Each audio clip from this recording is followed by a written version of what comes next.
Well, I'm joined today by Leigh Silverman, who is the Tony-nominated director of Suffs, the acclaimed musical about the complicated women who fought to secure the women's right to vote. A Texas premiere coming our way at Bass Performance Hall here in Fort Worth. And Leigh, I feel like this musical would always be one intriguing to talk about, but there is a timeliness to the story in Suffs that maybe a lot of people aren't aware of. Yes, yes. I will say we are so excited to be coming to Fort Worth for a variety of reasons, but also it is the conclusion of what has been an incredible year-long tour. And so we talk about Fort Worth a lot just in terms of the tour because it's the end of it. And the last part of the tour, the last bit of this incredible year. So we're so excited to share it with audiences there.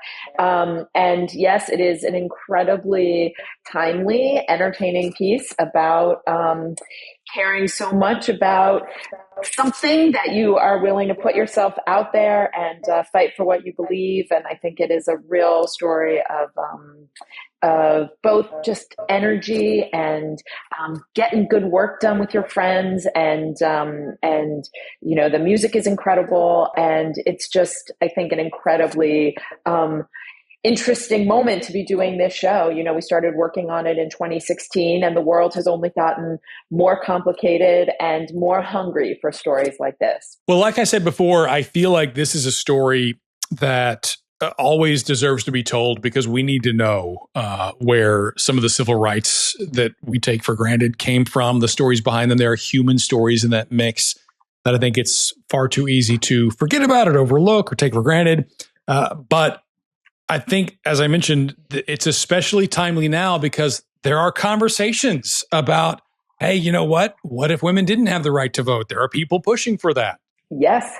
Yes, it's actually hard to believe. I mean, the idea that this would be like the concept of women having bodily autonomy in any way, but in particular about the right to vote, is something that we never imagined in the span of this show we would ever see be questioned. And yet there's a lot of people who actually believe we should go back to one vote, one house. And it's so wild to think that conversation is happening kind of in the shadow of our show, which is about of course, the difficulty of any kind of social movement, how difficult progress is.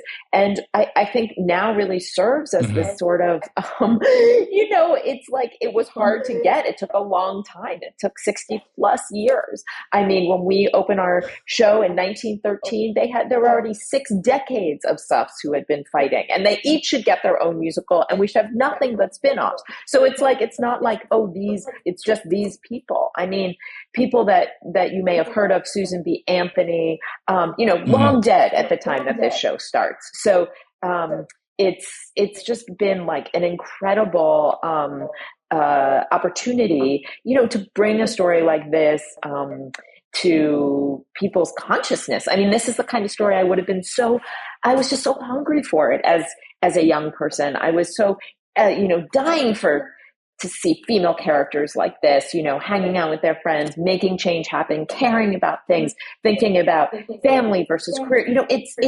It's all the things that I think make for an amazing musical. And yet almost nobody knows this story. What did you not know about this story when you first got involved? I mean, basically everything. I mean, really, I think we're sort of taught about Susan B. Anthony, and we're sort of like, yeah, like Susan B. Anthony, and like then suffrage. Like, obviously, like, duh, no brainer, women should have the right to vote. And it turns out, no, that's not the case at all. So I would say the whole idea of how long it took, the names of the many, many, many, many women who are involved. I mean, they're not part of our of our general. I mean, and I went to a great school, and I grew up like loving American history, and I had no idea about Carrie Chapman Catt, Alice Paul, um, any of them. I knew sort of about Ida B. Wells, but I had no idea how she intersected with this story. And of course, we have just a small sampling. I mean, it should just truly, I feel like, be the next Marvel Universe spinoff is the story of the Suffs. There are so many that we're not able to cover in this show. Mm-hmm. I remember reading one time, and like loved reading about history as a kid, but in school, it wasn't like we spent a lot of time on this topic. Yeah. I think I read one time about kind of the strange bedfellows that you had in this push, and similarly, the some of the prohibition push at the same time. You have kind of weird political alliances that form. And I remember watching Hamilton, that idea of being in the room where it happens, you get a different sense of how history works, the politics at play, the alliances that have to form to make a movement happen. Again, going back to this story, what lesson did you take away about, this isn't just something that we're looking at in the rearview mirror. This kind of stuff happens today. Yeah. I mean, look, I think the thing about Hamilton, which is, an incredible musical, but it's history that we do get taught. And the thing that's amazing about Hamilton is that, it takes kind of arguably like people that were taught about George Washington, Thomas Jefferson, et cetera, and does this really incredible spin on it, both through casting and through music. And the thing about Suffs is that no one knows who these people are. And so, we had a very different job in front of us. And I think, the hallmark of the suffrage movement is the same as any social movement. I think there's intergenerational struggle. There's, a group of women who have, in our story, who have been at it for a long time. In comes the young upstarts. They feel like this is taking too long. Tick, tick, older generation. Like, let's get it going. Let's make something else happen. There's, a huge amount of struggle racially between the Suffs. There's the as depicted in our show. There's Ida B. Wells and Mary Church Terrell, who were the African American Suffs at the time, but were also fighting for. They were part of the NAACP. They were.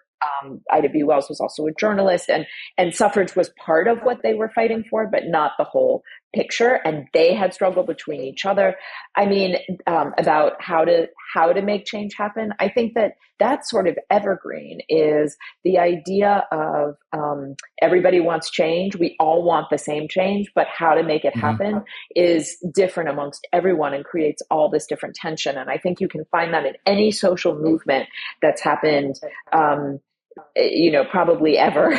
And I think this is, obviously about women getting the right to vote, but it is, I think, truly a universal story about people who want change to happen and wildly different ideas about how to get there. And it's depicted through all of our Suffs.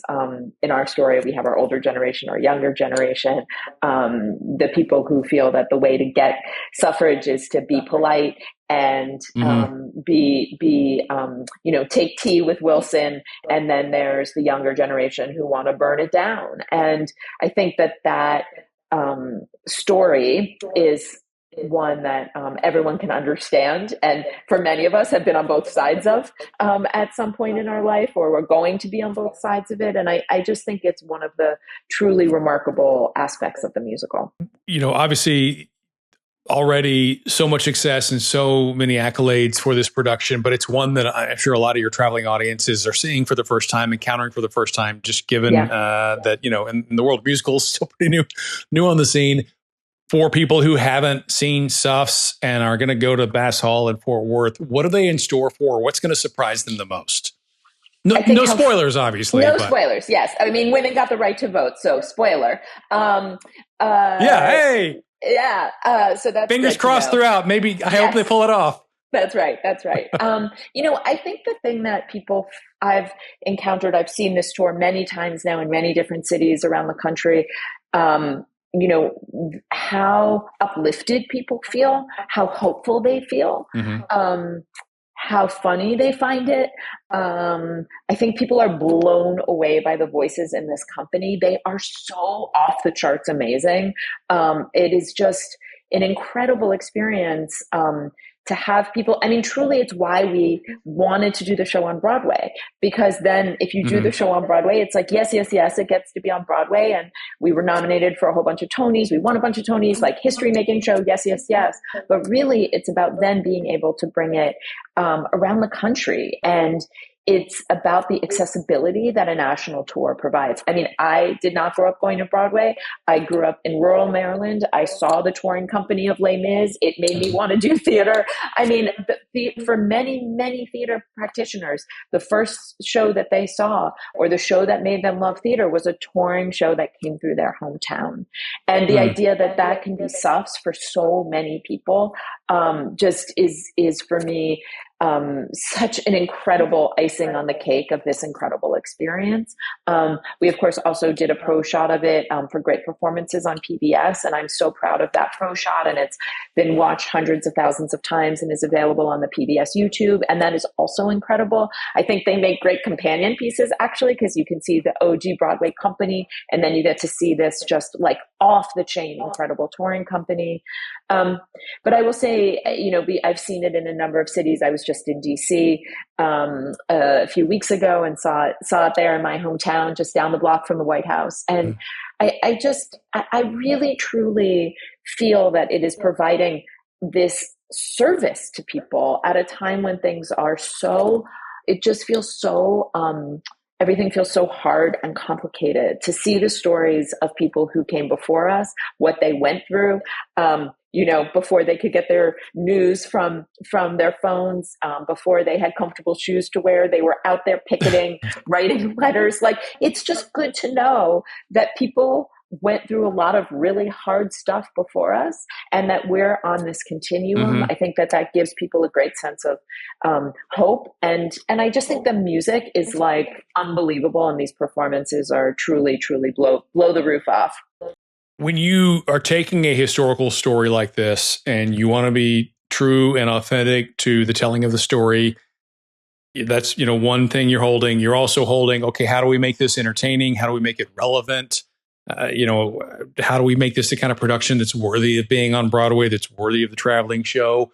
What was the biggest challenge, when you got involved in making sure that all those pieces fit together? We did the show, we premiered it in 2022 off Broadway at the Public. And then we did a bunch of work on it before it premiered on Broadway in 24. And I will say the biggest thing we had to do was compress the story down. We tried to include too much, and it made it so that you kind of couldn't access the story in the way emotionally that we were hoping for. So I would say that in our working on the show, one of the things that Shana Taub, the amazing writer, and I really focused on was how to make people care about these people and care about what they were going through. And yes, like voting, but like, who were these women? And that has been a really big part of the experience of working on the show, was to figure out how to access the heartstrings and make people laugh and make them cry and make them care. And so I would say that's one of the things that was a real win for us on Broadway, and then has been just there in absolute spades with this touring company. We talked about before the, kind of push in certain circles to go back to the one house, one vote and to remove this right. Yeah. Look, I like to think that this is a fringe thing that's never going to get beyond just that. But what's your response when those kind of questions come up? I mean, it is 2026. I can't believe we're having this discussion today. Yeah. I mean, me neither. I mean, we were, I mean, I'm just as surprised as anybody. I do hope it's fringe. I do hope that Fringe doesn't become the center about a number of issues, not just voting. I think Yeah. that the sense of betrayal that we feel as a country right now from the people who are leading us, hopefully there's the sense that people will go out and do something about it. And it starts as we depict in the show, like it starts with gathering with people who feel the way that you do, and and and not feeling defeated. And I think that's the piece that when I think about this, the idea, to answer your question, that this conversation is still, has somehow continued, that this would be revoked, that I just think that's why people have to stay activated, interested, energized, and hopeful. And that's what the show is about.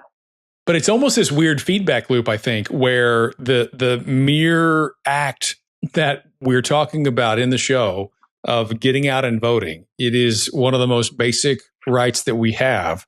And it's the exercise of it that keeps it going, that ensures its survival. There's something beautifully balanced about that, I think. 100%. And it's so powerful. I mean, in a way, it's why this administration has also wanted to revoke all arts funding, because they know how powerful theater is. They know it's a tool for getting people to feel and move and make change. It is a powerful, one of our most powerful things we can do is go to see theater, make art, and vote. And so the alignment of caring about the arts in your community, supporting the arts in your community, telling stories that need to be told, providing people with hope, giving people information, and voting, they're very closely tied, because they're powerful, powerful tools that we have. It's easy to understand why a show like Suffs, you might have a largely female audience. A lot of women would want to go see, the interest to go see this story told. Yeah. When people ask you, what's the pitch for men to go, for a diverse array of audience members to want to see Suffs, what is it about this story that you think resonates beyond the obvious audience? Yeah. I mean, look, I think this show is for everyone. It has been clear to me. I mean, most men have mothers or sisters or a friend or a daughter or, a wife or a friend's wife or some woman in their life that they care about. And I also think it's a show for people who care about history and who care about the country that they live in. I mean, to me, it's sort of like, it's not a particularly niche piece in any way. It's a show that's for everybody. And on some basic level, I'm like, don't you like good music? Like, it has some of the greatest music that has been written for musical theater. And if you like, come for the civil rights, stay for the great music. That's right. And like, if you hate women and theater and musical theater, like, I'm not sure, maybe, but like, also maybe your heart is cold and you should come to see the show so that your heart can open and defrost. I like that. I like that take. Like, look, if we're just like, creating this Venn diagram, and if you don't fit in any of them, then that's why you need to be here, so that you can. That's right. Fit in one of them. That's right. Yeah. Well, I think again, it's a story, like we discussed before, that far too many of us grew up not learning enough about, and if you don't learn the past, you are doomed to repeat it. And I think that is a timely message for sure. And it sounds like you guys are coming in here with a full set of steam, heading to Fort Worth in a couple of weeks, ready to really celebrate what it's been a great year. That's right. And this tour has been absolutely just off the charts. We've overperformed in every market that we've been in. It's been just an incredible, incredible year. And I'm really, really grateful to actually finish the tour in Fort Worth. It feels to me like we shouldn't finish in like a place that is like liberal coastal place. Like, to me, like finishing in Fort Worth is like, feels so good, because I just, I do want to feel like the show is for everyone, no matter where you live and who you are. So we're very excited to finish up there. Suffs is going to be at Bass Hall the 4th through the 9th, I believe, August. So coming up, it's going to be here before we know it. But in the meantime, Leigh Silverman, I appreciate you spending some time with me today. And to you and the rest of the cast and crew, break a leg. See you in a couple of weeks. Thank you so much. What a great conversation. Thanks, Leigh.